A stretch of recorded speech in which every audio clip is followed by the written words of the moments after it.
La paz del Señor sea contigo y con tu casa, que el Dios eterno, el Todopoderoso, traiga apertura de revelación, de gracia y de misericordia sobre de los tuyos. En la enseñanza de esta noche vamos a estudiar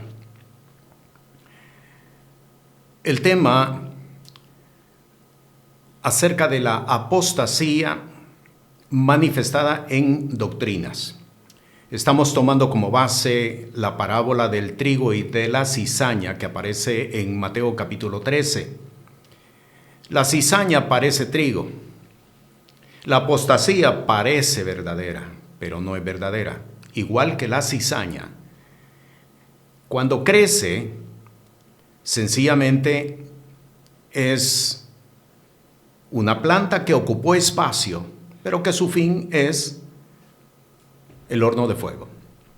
De igual manera, la apostasía está dentro del campo de trigo. No lo busquemos fuera, porque no es fuera donde se encuentra. Está dentro del campo de trigo. Parece trigo, pero no es trigo. Es sencillamente cizaña. El propósito es ocupar espacio. El propósito es destruir el trigo, destruir la fe de los hombres y de las mujeres que Dios ha escogido, que Dios ha llamado y que los ha integrado dentro de su reino. Vamos a estudiar 6 doctrinas apóstatas. Hemos estudiado ya bastantes elementos como para poder entender qué es la apostasía. Tenemos definición etimológica, tenemos definición de cómo aparece en los distintos textos de las Sagradas Escrituras. Vamos ahora a ir a identificar doctrinas apóstatas. Vamos a descubrir con cada una de ellas que muchas están vigentes en nuestras instituciones eclesiásticas, que muchas están vigentes en la creencia del hombre de fe, en la creencia de la mujer de fe, muchas están vigentes en las prácticas de los pueblos, de los cuales pues cada hombre y cada mujer de fe pertenece. Eso es lo que vamos a descubrir. Vamos a comenzar aquí en el libro de Apocalipsis, en el capítulo 2, en el versículo 14. Pero tengo unas pocas cosas contra ti, porque tú tienes ahí los que tienen la doctrina de Balaam, el cual enseñaba a Balac a poner escándalo delante de los hijos de Israel, a comer de cosas sacrificadas a los ídolos y a cometer fornicación. La primera doctrina que comenzamos a estudiar, doctrina apóstata por supuesto, es la doctrina de Balaam. El mismo versículo 14 la define como tal. ¿En qué consistía la doctrina de Balaam? Balaam era un profeta, un falso profeta, por cierto, un falso profeta. Por lo tanto, esta doctrina, la doctrina de Balaam, está fundamentada sobre el mover profético, falso profético, por supuesto. Es una doctrina pseudo profética. ¿Cuál era el propósito de la doctrina de Balaam? La doctrina de Balaam consistía en promover entre los cristianos, entre los creyentes, entre los hombres de fe, entre las mujeres de fe, entre las congregaciones, promover que debían de participar de las actividades o de las celebraciones idolátricas, pero principalmente promovía que los creyentes podían participar de las comidas idolátricas. Lo dice claramente en la última parte del versículo 14, a comer de cosas sacrificadas a los ídolos y a cometer fornicación. Cuando nosotros entramos al libro de Apocalipsis y leemos este texto, muchos tenemos la idea de que esta es o fue una doctrina falsa, apóstata, pero que ya pasó. que no está vigente en nuestros tiempos. Yo quiero decirle, esta doctrina está vigente. Esta doctrina está vigente y está tomando mucha fuerza dentro de las instituciones eclesiásticas, dentro de los círculos cristianos, está tomando mucha fuerza. ¿En qué consiste la doctrina? La doctrina consiste en desarrollar un libertinaje entre los hombres de fe, entre las mujeres de fe, de que todo nos es permitido, de que no hay cosas realmente de las cuales nosotros debemos de evitarnos, no hay cosas de las cuales el hombre de fe, la mujer de fe debería de evitarse. Es más, promueve que debe de participar, debe de involucrarse dentro del pueblo, dentro de la sociedad, para dar testimonio de su fe. ¿Se da cuenta? Hasta cierto punto el postulado pareciera correcto, pero déjeme decirle, y esto es lo incorrecto, cuando se trata de una actividad que está dedicada a fuerzas demoníacas, nosotros no podemos participar, no podemos involucrarnos, no debemos involucrarnos, porque sencillamente lo que estamos haciendo es lo que dice 2 Corintios capítulo 6, ¿qué comunión tiene la luz con las tinieblas? ¿Qué concordia Cristo con Belial? ¿Qué armonía lo injusto con lo justo? Por lo tanto, entonces, esta doctrina está promoviendo de que el hombre de fe, de que la mujer de fe puede participar, puede ser parte no solamente de las actividades, sino de las comidas idolátricas. Alguien podría decir, bueno, pero es que en este tiempo ya no hay comidas idolátricas. Y yo tengo que decirles, sí las hay. Lo que sucede es que nos hemos acostumbrado tanto a ellas que forman parte de nuestro régimen alimentario, que no nos hemos dado cuenta que son comidas idolátricas. La mayoría de los pueblos latinoamericanos tuvo un pasado indígena. Sabe que muchas comidas que los indígenas prepararon fueron comidas que estaban dedicados, consagrados a los ídolos. Y alguien podría decir adicionalmente, bueno, sí, pero es que ese tiempo ya pasó, ese tiempo ya no existe, nadie está celebrando actividades idolátricas. Y yo tengo que decirle adicionalmente, las recetas se mantuvieron. Y eso es algo que nosotros no podemos ignorar. Las recetas que muchas veces se mantienen, que fueron establecidas en el tiempo pasado, esas recetas se han mantenido con el tiempo. Y por lo tanto, esas recetas forman parte de comidas idolátricas. Les voy a presentar un par de ejemplos. Hay países que tienen comidas, aves, y las preparan en la propia sangre del ave. Esa es una comida idolátrica. Pero ¿cuántas personas lo saben? ¿Cuántas personas? Yo le puedo asegurar, muy pocas personas lo saben. Pero es una comida que se originó en el trasfondo idolátrico de los pueblos que habitaron estas regiones. Fueron comidas ceremoniales dedicadas a los ídolos. Esa receta se ha mantenido con el correr del tiempo. 200, 300, 400, 500 años han transcurrido desde ese momento, pero la receta se ha mantenido. Por lo tanto, la receta sigue siendo una receta ceremonial y por lo tanto es una comida dedicada a los ídolos. ¿Cuántos lo sabían?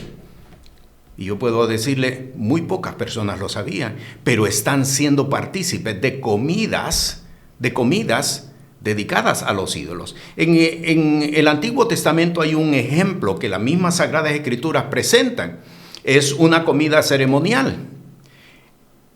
En la ordenanza de Moisés está establecido: no cocerás el cabrito en la leche de su madre. Esa era una comida ceremonial. Muy pocas personas lo saben.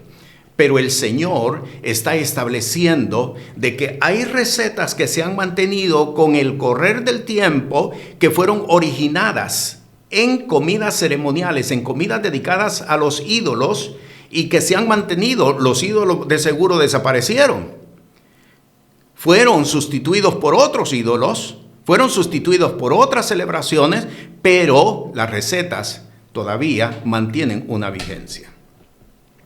Y esto está en la Sagrada Escritura. La doctrina de Balaam enseñaba al pueblo a participar. Tú puedes participar, tú puedes, no hay ningún problema con eso. Y con los años se han ido integrando interpretaciones en el sentido de que no, con la oración muchas de esas cosas son descontaminadas, y yo tengo que decirle no. Si algo fue declarado en su origen como abominable a Dios, eso mantiene su poder, su virtud con el correr del tiempo.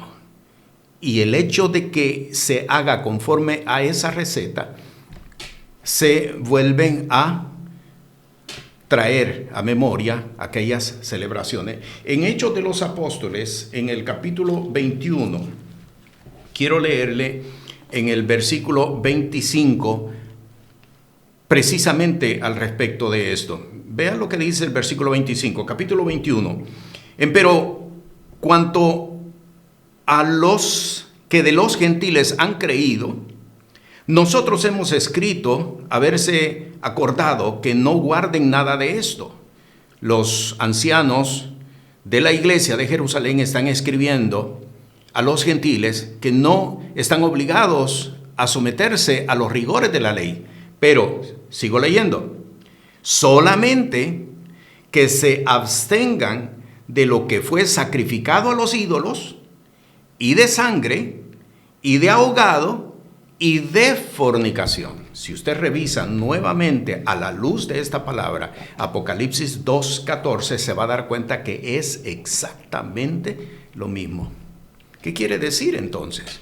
Quiere decir entonces que a pesar de que se dio una instrucción en Hechos de los Apóstoles tocante a los gentiles que se habían convertido al Evangelio, con el correr del tiempo volvieron a resurgir todas estas prácticas. Y yo tengo que decirle, en nuestros tiempos, estas prácticas todavía están vigentes. ¿Ve?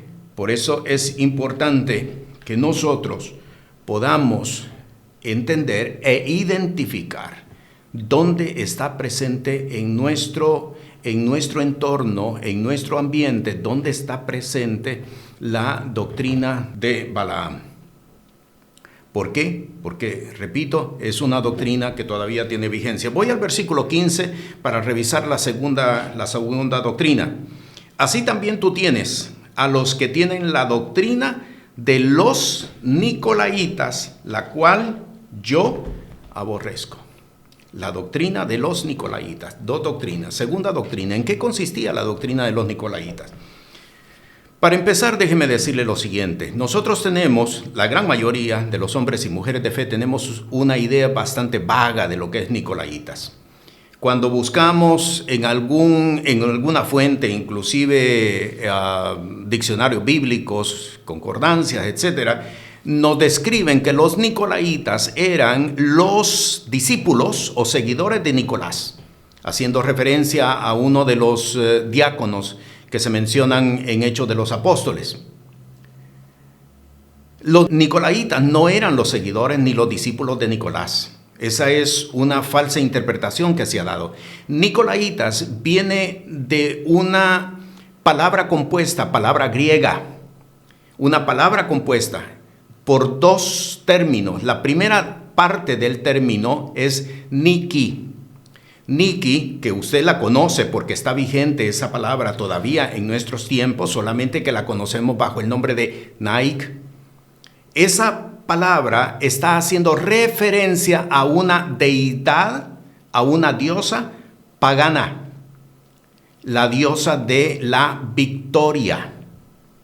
¿Le está haciendo sentido ahora? La diosa de la victoria. La otra palabra, la que sigue a continuación de Nicolaitas, la segunda palabra procede del término laos, que quiere decir, si lo traducimos, quiere decir pueblo o pueblos en plural. Así de que cuando usted toma la palabra Nicolaitas, en realidad lo que significa es la victoria del pueblo. La victoria es del pueblo. Algo en esos términos, la victoria es del pueblo. Esta doctrina apóstata, enseñaba, promovía que los cristianos, que los creyentes, que los hombres de fe, que las mujeres de fe podían y debían participar de las celebraciones a los ídolos. Podían, más bien debían participar de las celebraciones dedicadas a los ídolos. No te escondas, no te refugies, no te margines, participa con el pueblo. ¿Cómo quieres que el pueblo se dé cuenta de tu fe si no participas con ellos? ¿Ha escuchado este argumento en otras ocasiones? Para que usted vea cómo está vigente todavía esta doctrina. No toquéis lo inmundo, dice el Señor.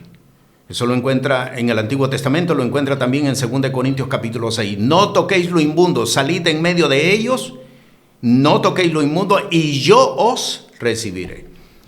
El pueblo de Dios, los hombres de fe, las mujeres de fe, no debemos participar de celebraciones paganas, de celebraciones a los ídolos. Y voy de nuevo aquí porque en más de alguna ocasión surge en la mente, bueno, pero si es que ya no hay ídolos.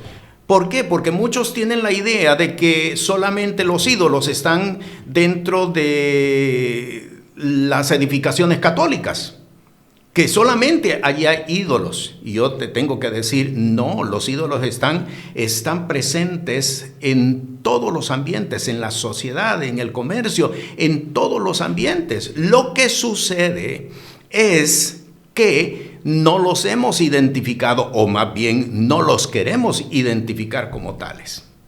Te voy a presentar varios ejemplos para que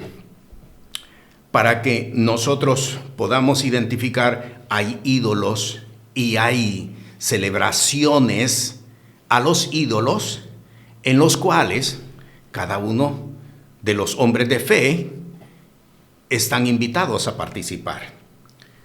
Comencemos. La Navidad es una celebración idolátrica. Idolátrica, no la vas a encontrar en las Sagradas Escrituras. Es una celebración idolátrica.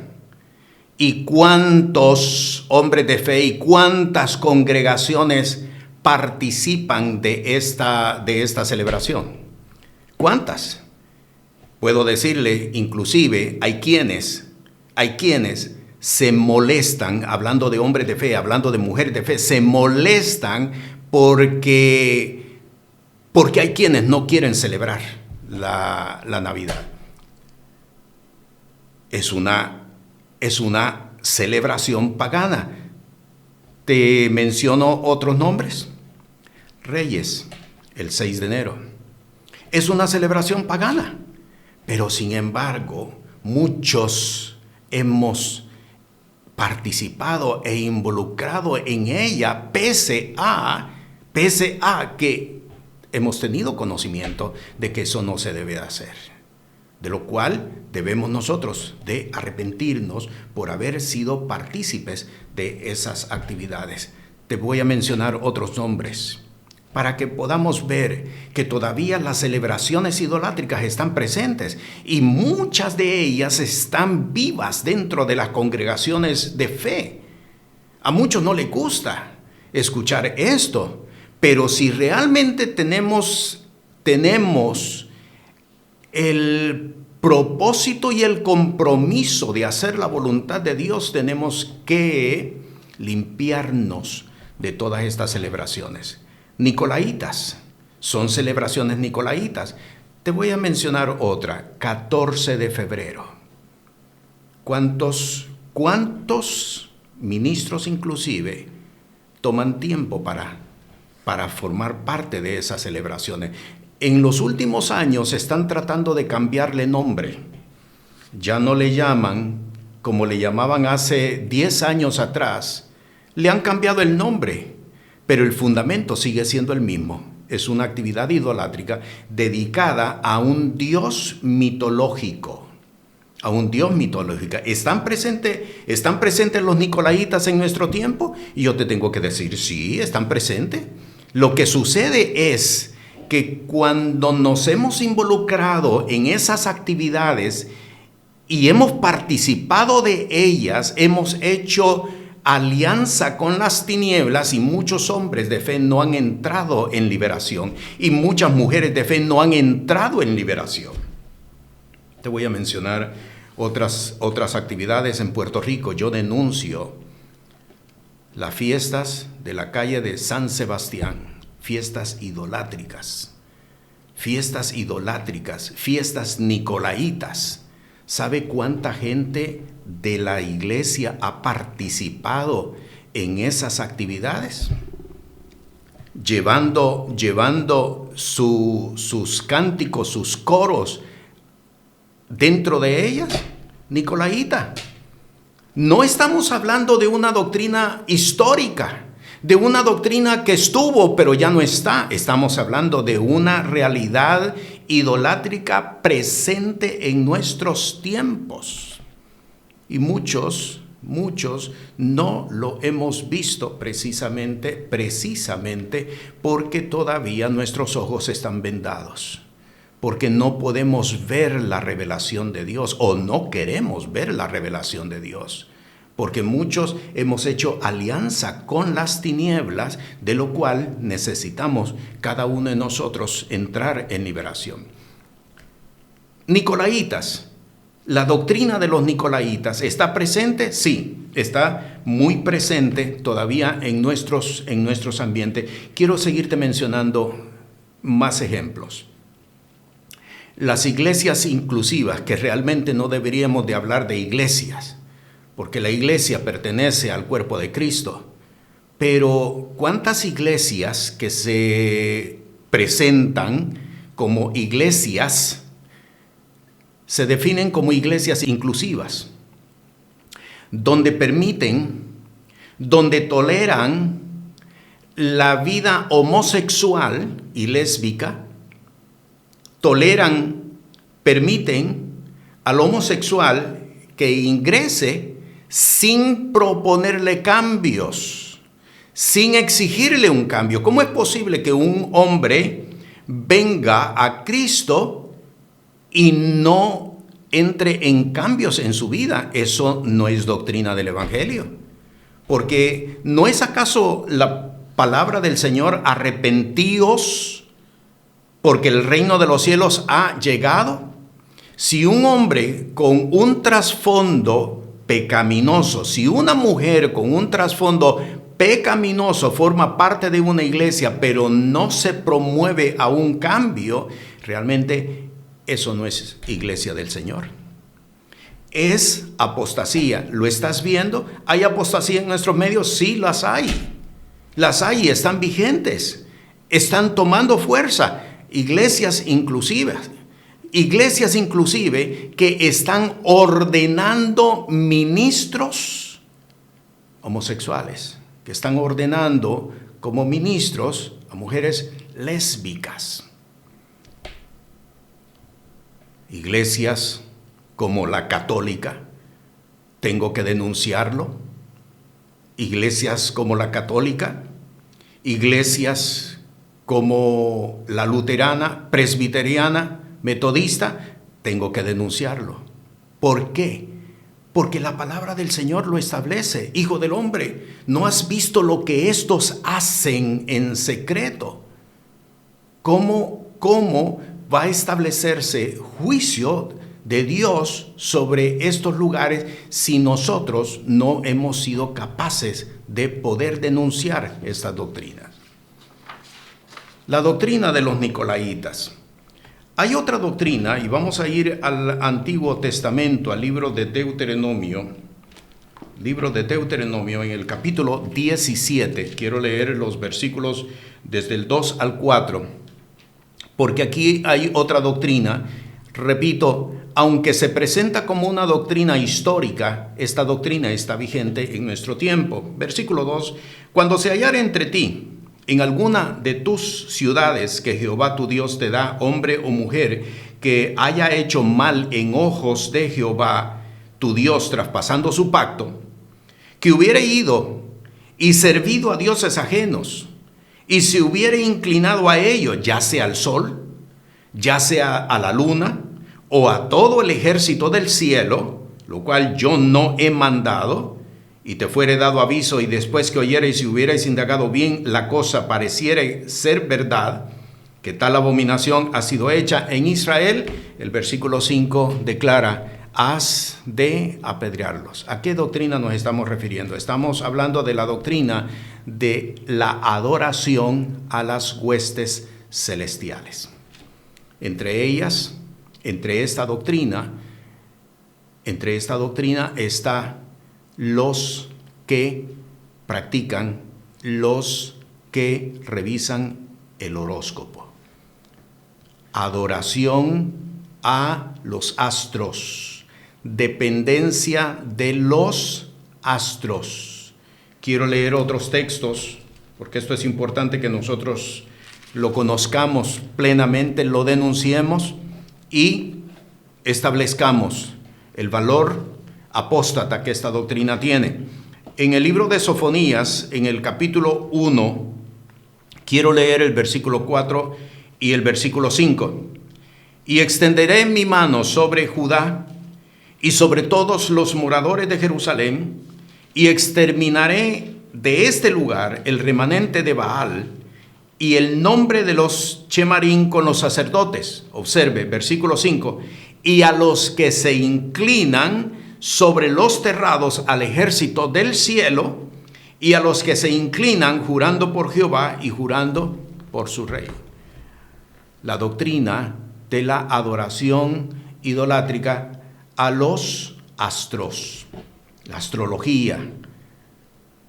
Esta doctrina está vigente. ¿Sabe usted lo que sucede en el equinoccio de primavera?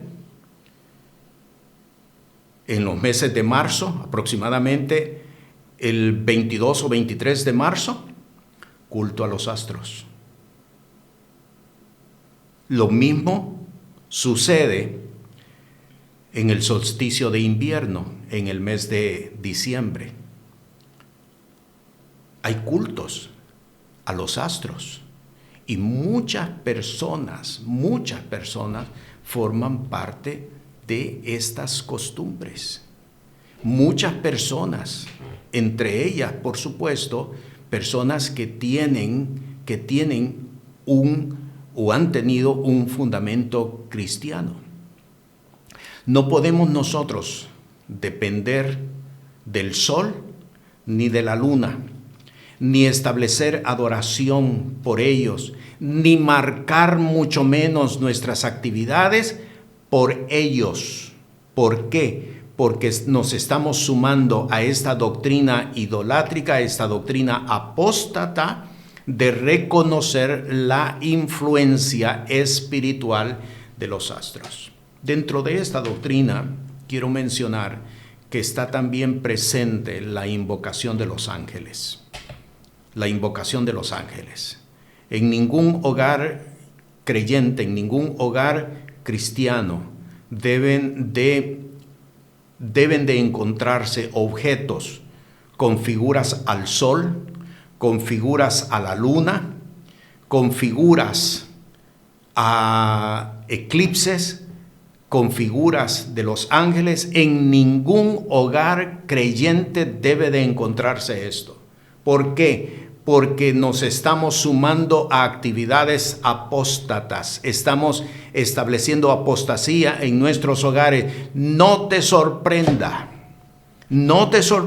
que tu hijo no quiera saber del evangelio, no te sorprenda que tu hija entre en actividades de rebelión o en actividades de rebeldía si dentro de tu hogar mantienes objetos similares a los que hemos mencionado. Porque la apostasía se ha establecido.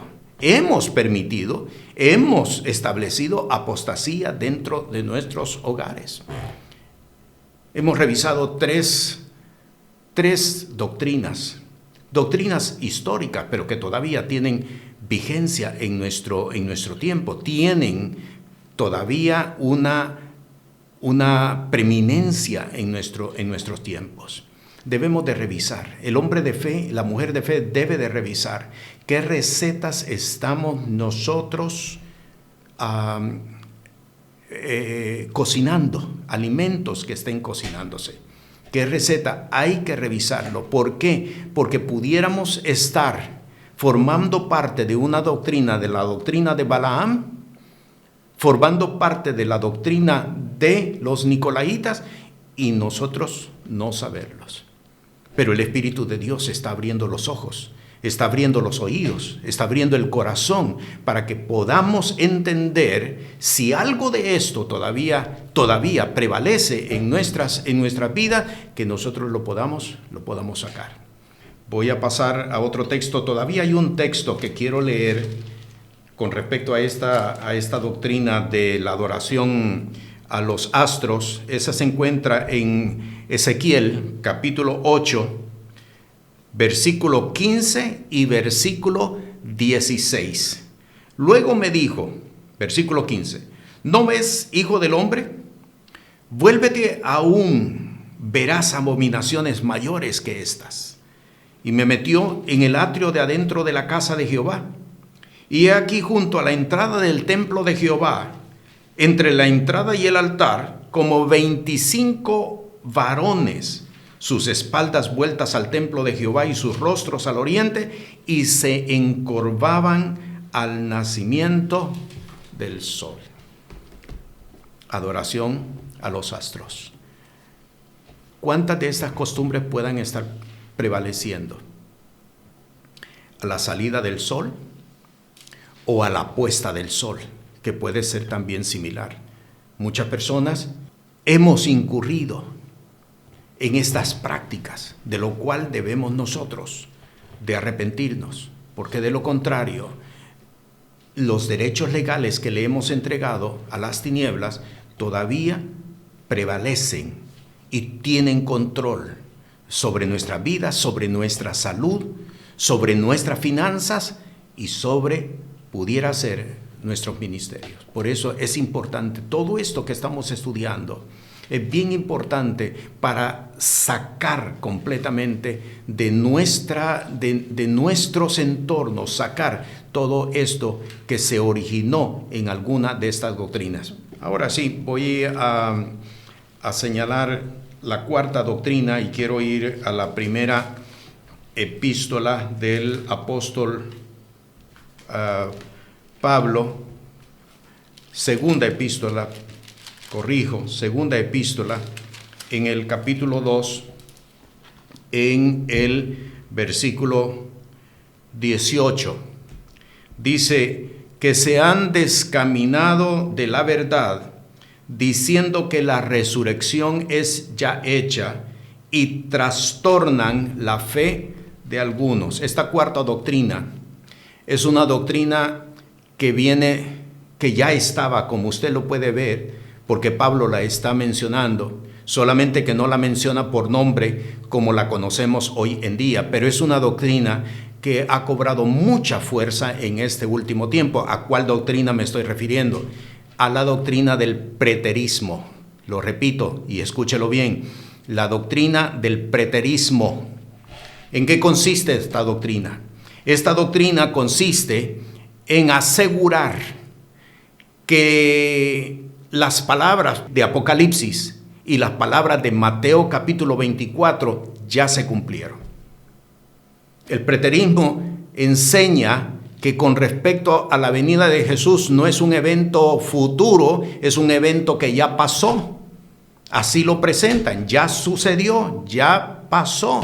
¿Por qué? Porque ellos se basan en palabras como las que dijo Jesús cuando enseñándole a sus discípulos le dijo: no pasará esta generación, esto lo encuentra en Mateo capítulo 24, no pasará esta generación sin que estas cosas sean hechas. Entonces ellos dicen, la generación esa a la cual Jesús se estaba refiriendo ya pasó. Por lo tanto, entonces, esos hechos a los cuales Jesús estaba haciendo referencia ya pasaron entonces también. Y aquí lo vemos claramente en el versículo 18. Ya para el tiempo del apóstol Pablo, ya esta doctrina estaba vigente. La leo de nuevo: que se han descaminado de la verdad, diciendo que la resurrección es ya hecha, y trastornan la fe de algunos. ¿Cómo se llama esta doctrina? Es una doctrina apóstata.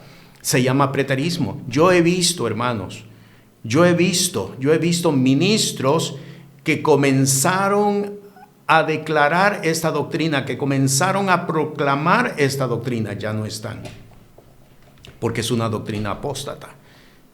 Comenzaron a presentarlo como si fuera algo novedoso, a presentarlo como si fuera la revelación que Dios les había entregado. Ellos ya no están, porque estaban presentando una doctrina apóstata. ¿Ve? Las cosas que han sido declaradas por el Señor todavía no han acontecido. No han acontecido. Hablando de la resurrección de los muertos, hablando de la venida de Jesús, hablando de las cosas que nos habla el Apocalipsis, no han comenzado tan siquiera, no han sucedido. Estamos próximos, sí, bien próximos a que esto acontezca, pero todavía no ha acontecido. Así es que esta doctrina, conocida como preterismo, si usted abrazó esta doctrina, si usted formó parte de esta doctrina, si usted recibió enseñanza de esta doctrina, tiene que denunciarla y tiene que aborrecerla. ¿Por qué? Porque esto es apostasía, hermanos. Y la apostasía nosotros no la podemos tolerar. Lo dice claramente la Sagrada Escritura. Si alguno viene a vosotros y no trae esta doctrina, no lo recibáis en casa ni le digáis bienvenido, porque el que le dice bienvenido comunica con sus malas obras. La apostasía es cizaña, hermanos. La cizaña sencillamente ocupa espacio. Al final va a ser quemada. El trigo es el único que se cosecha. No podemos nosotros permitir creencias que pudieran ser, como digo, no dañinas. Hermano, hermana, tengo que decirte, una doctrina apóstata puede llevarte a la perdición total. Lo dice claramente este último versículo que leímos. Dice, diciendo que la resurrección es ya hecha, observa, y trastornan la fe de muchos. La fe puede perderse, la fe puede trastornarse, puede perderse la fe, y si se pierde la fe, se pierde la gracia, y si se pierde la gracia, se pierde la salvación.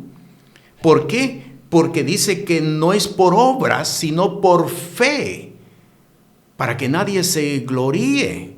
Por lo tanto, hermanos, si la gracia es por fe y la salvación es el resultado de la gracia, la salvación puede entonces perderse. Para que nosotros veamos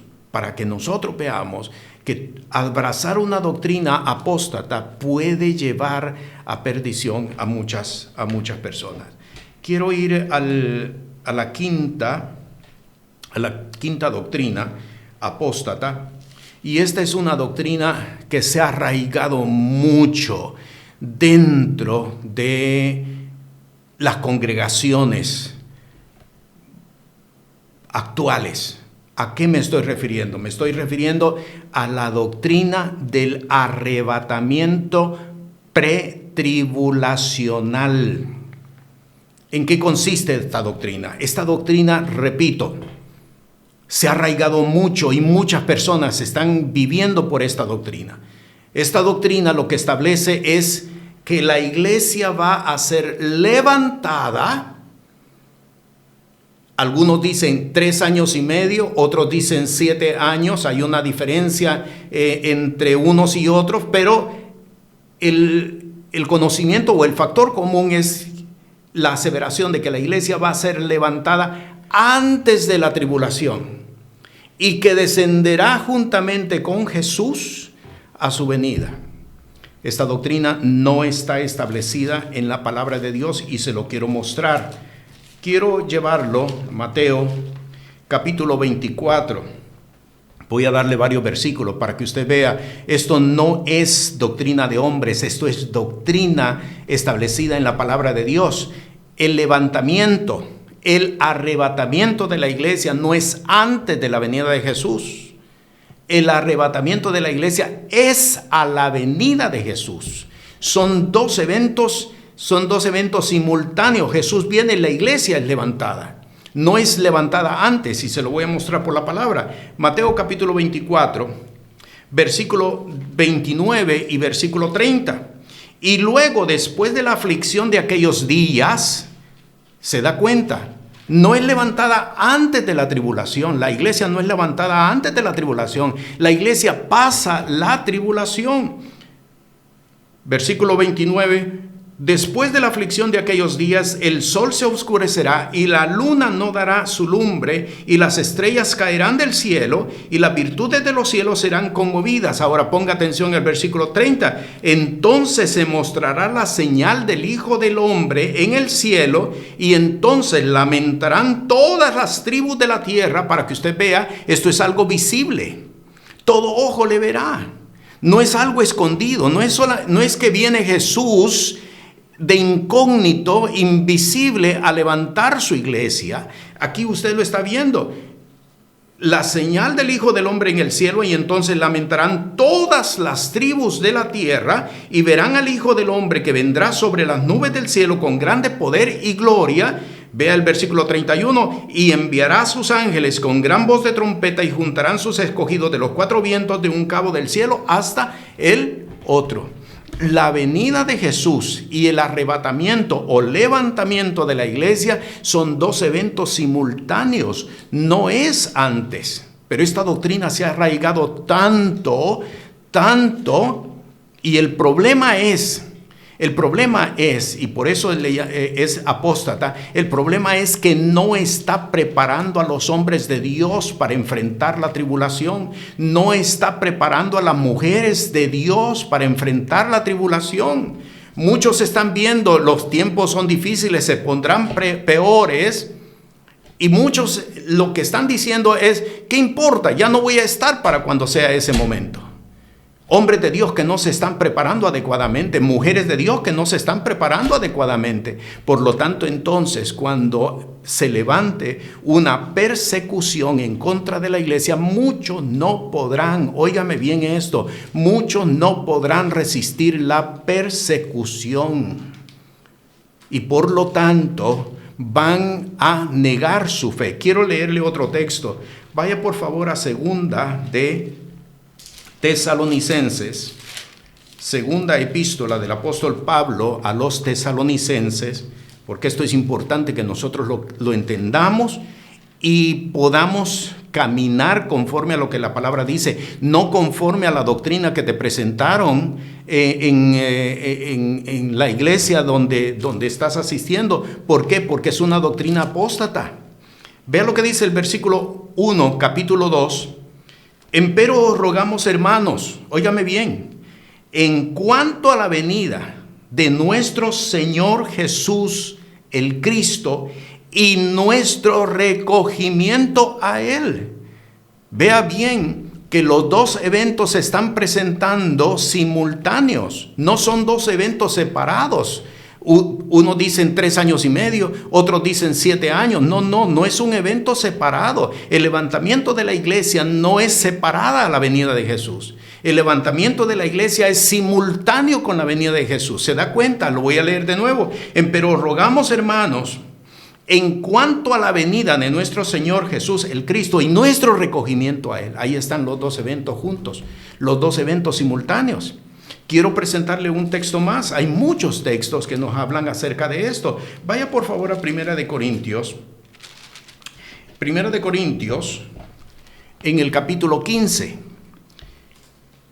Primera de Corintios, en el capítulo 15, voy a leer en el versículo 22 y versículo 23, con énfasis en el versículo 23. Porque así como en Adán todos mueren, así también en Cristo todos serán vivificados, hablando de la resurrección. Vea lo que dice el versículo 23. Pero cada uno en su orden. Cristo las primicias, nos detenemos allí, Cristo las primicias, la resurrección de Cristo Jesús, ya la sabemos, ya la conocemos, la hemos identificado. Muy bien, sigamos leyendo. Luego, los que son de Cristo, ¿cuándo? A su venida. ¿Cuándo? A su venida. Porque la iglesia va a ser levantada, sí, la iglesia va a ser arrebatada de la tierra, pero no antes de la venida de Jesús.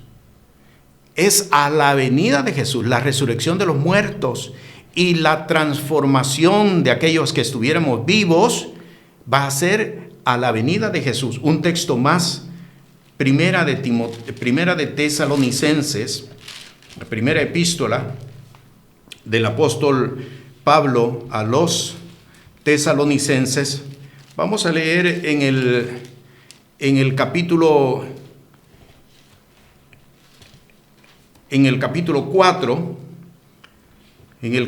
4, vea lo que dice en el versículo 15. Por lo cual os decimos esto en palabra del Señor, que nosotros, fíjese bien, Pablo se está incluyendo, porque hay quienes dicen, bueno, no, pero es que esos fueron los que se quedaron, los que no fueron arrebatados antes de la tribulación, los que pasaron la tribulación precisamente porque eran fríos, precisamente porque eran mediocres, porque eran gente que no estaba afirmada. Pero entonces, ¿por qué Pablo se está incluyendo él a sí mismo? Voy a leer. Por lo cual os decimos esto en palabra del Señor, que nosotros que vivimos, que habremos quedado hasta la venida del Señor, no seremos delanteros de los que durmieron. Porque el mismo Señor, con aclamación, con voz de arcángel, con trompeta de Dios, descenderá del cielo, y los muertos en Cristo resucitarán primero. Luego nosotros, los que vivimos, los que quedamos, juntamente con ellos seremos arrebatados en las nubes a recibir al Señor en el aire, y así estaremos siempre con el Señor. No son dos eventos, es uno solo. Pero esta doctrina es una doctrina apóstata que se ha arraigado tanto, y muchos están viviendo por esta doctrina. Y lo importante es que nosotros entendamos, esa doctrina no está fundamentada en la palabra. Por lo tanto, está afectando la vida de muchos hombres de fe, está afectando la vida de fe de muchas mujeres.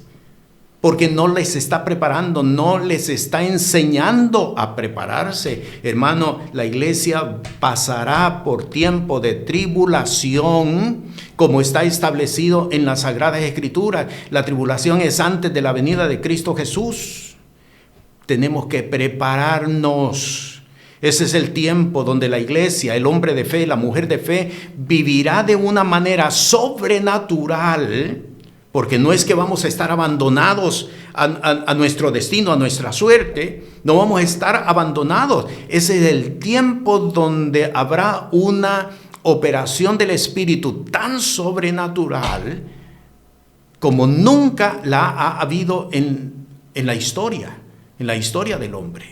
Pero es importante que nosotros entendamos esta doctrina apóstata del levantamiento pretribulacional de la iglesia. Es una doctrina apóstata, de la cual cada uno de nosotros tenemos que renunciar, porque de lo contrario, hermanos, cuando un hombre, cuando una mujer de fe no sueltan la apostasía se va a transformar en otro tipo de conocimiento y va a sacar al hombre de fe, aunque no lo saque de la iglesia, aunque no lo saque de los círculos eclesiásticos, estará completamente perdido, porque la salvación es mantenernos firmes en lo que hemos creído. Léalo usted en Lucas, en el Evangelio de Lucas, en el capítulo 1,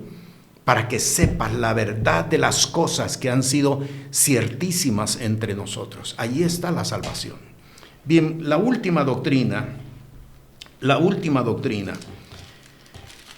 y voy de nuevo al libro de Apocalipsis. La última doctrina es la doctrina que nos está enseñando. Es una doctrina económica, una doctrina que tiene algunos efectos políticos. Se está estableciendo en la sociedad. Algunas iglesias las han abrazado. Si quieres disfrutar, suscríbete a este grupo. Si quieres ser partícipe de una mayor revelación, suscríbete al grupo. Y claro, suscribirse al grupo significa pagar una cuota. Muchas iglesias lo están adoptando. Esta enseñanza solamente es para los que son miembros.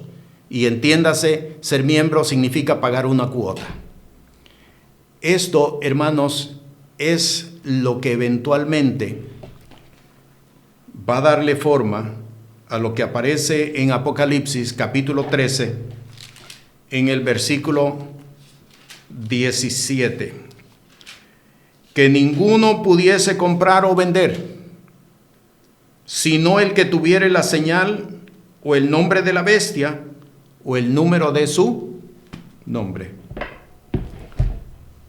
Suscríbete para disfrutar de este beneficio.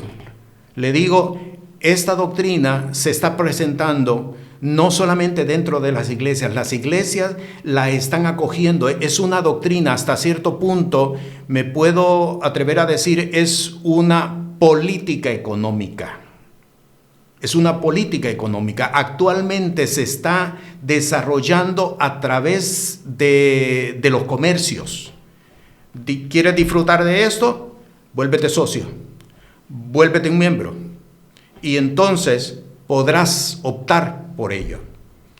El problema es que muchos de estos elementos están siendo llevados a la iglesia, están siendo transportados, abrazados por las iglesias.